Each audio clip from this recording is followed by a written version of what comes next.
Well, good Friday morning, friends. Mark Holmes here, of course, with my buddy Cowboy Joe Boo, as well as Joe Bear in the house. And as always, I want to thank you all for watching, commenting, subscribing, and being part of the Joe Boo Sports Report. Without you guys, as well as you ladies, you know that this literally, and I mean literally, does not work.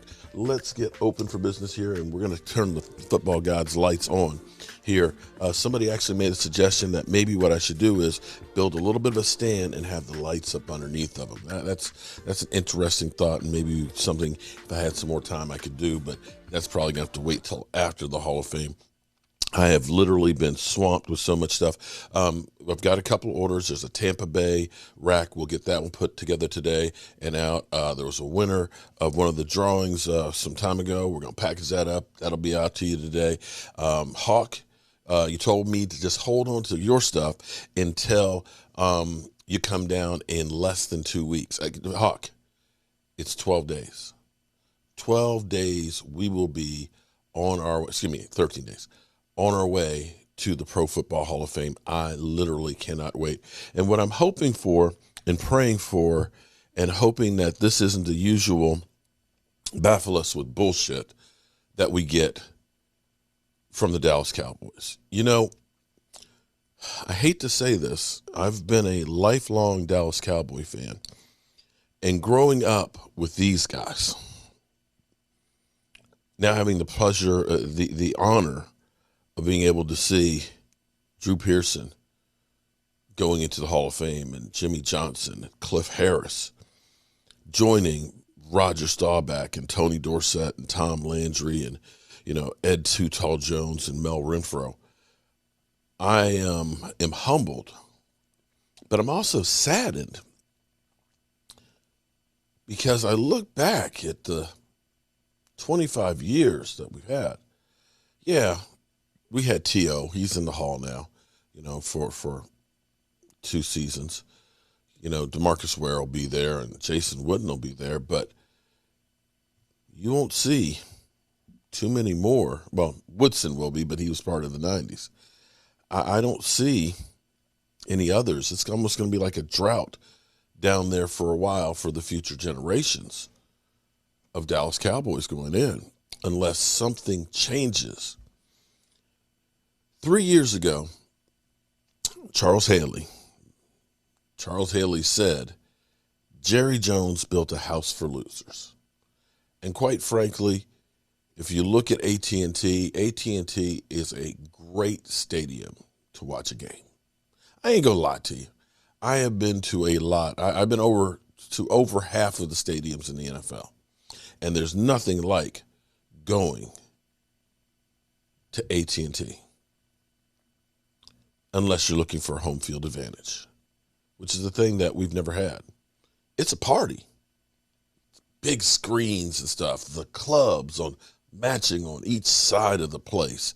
TVs in every location, because you don't have to be in the stadium seating to see the game. And if you want to be close and to be one of those rabid fans, you got to have a lot of money to get down in one of those dugout seats or those front rows. Those diehard,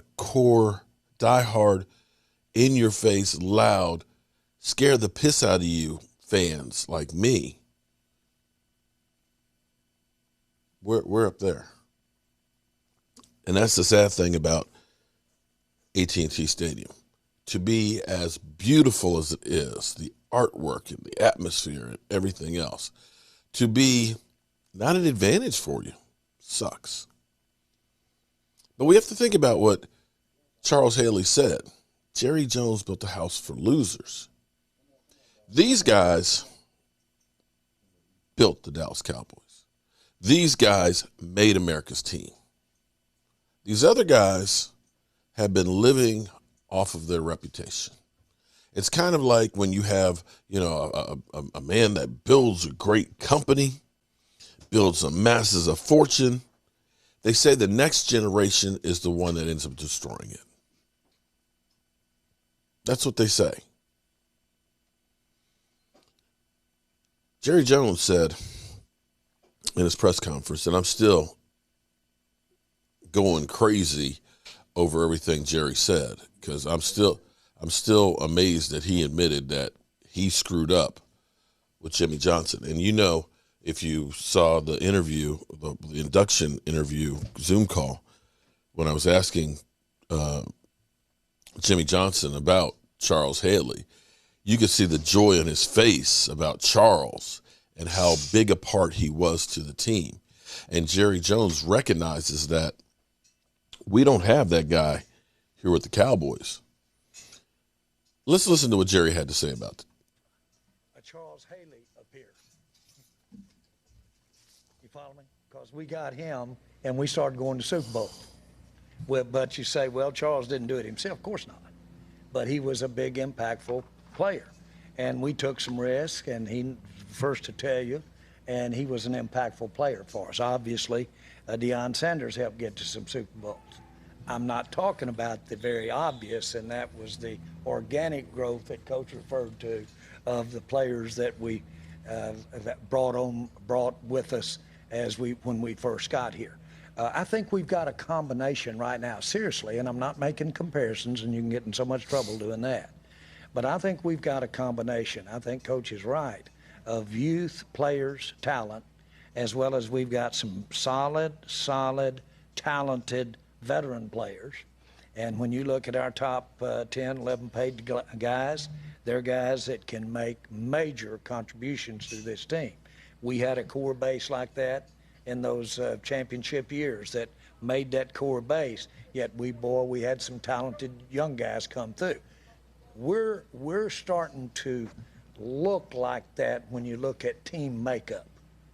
Now, I'm not comparing Troy and Dak, or I'm not comparing Emmett and Zeke. I'm not doing that at all, or certainly not comparing Michael with anybody we've got at all.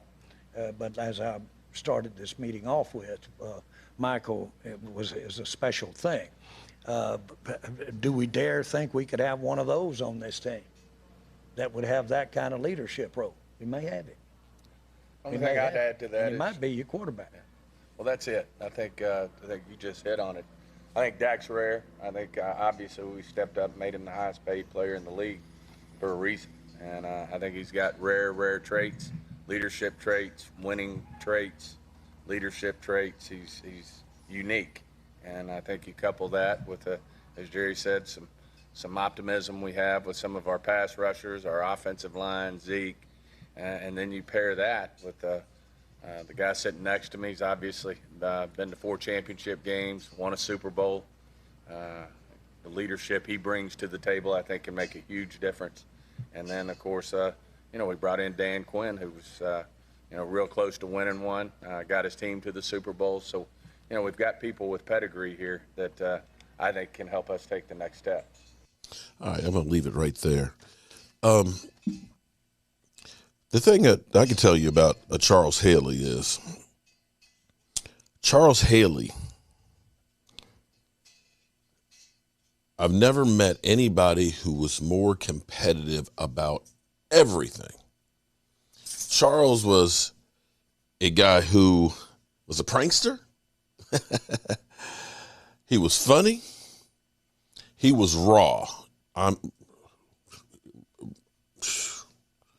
He was raw. But he would not accept defeat.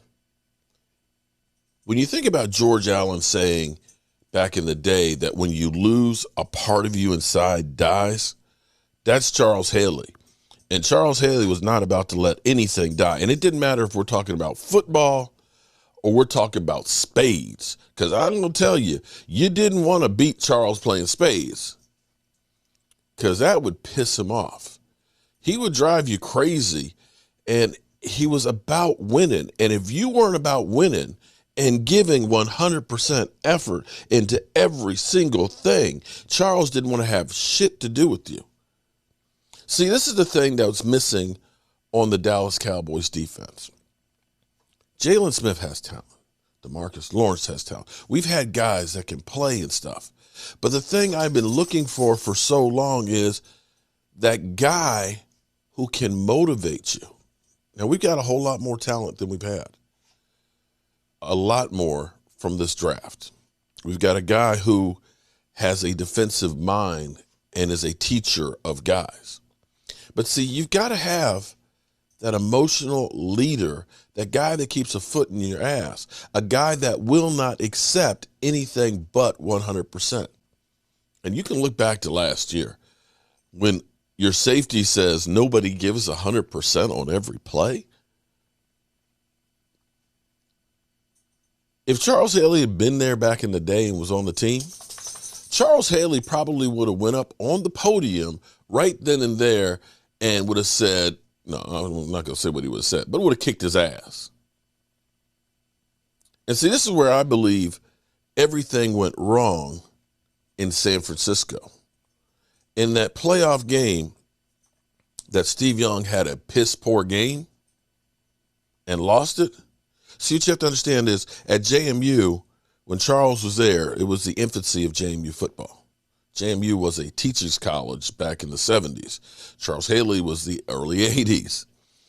And it was just beginning the football life of JMU. We didn't have a lot of winning seasons. In fact, we didn't have any when he was there.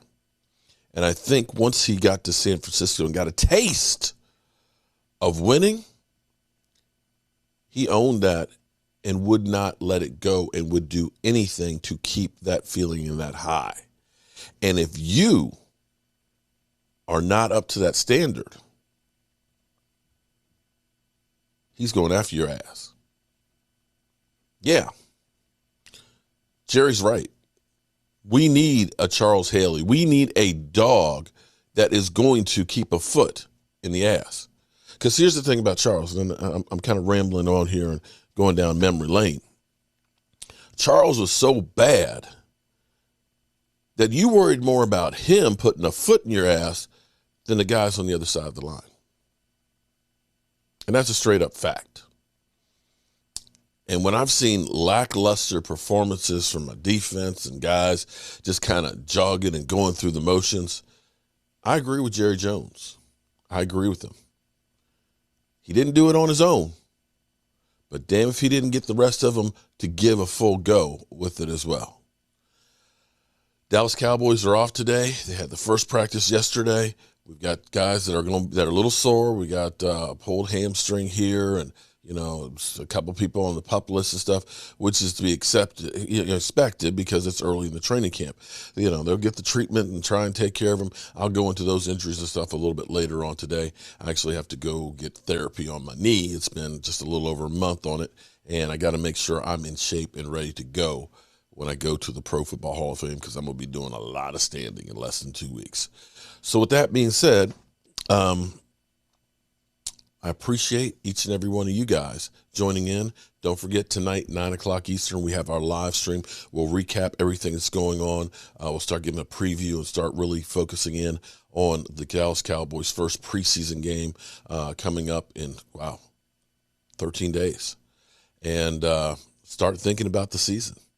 I'm Mark Holmes, 48 days, 10 hours, and 16 minutes away from the kickoff of the 2021 season. Mark Holmes here, and as always, I want to thank you all for watching, commenting, subscribing, and being part of the Joe Boo Sports Report.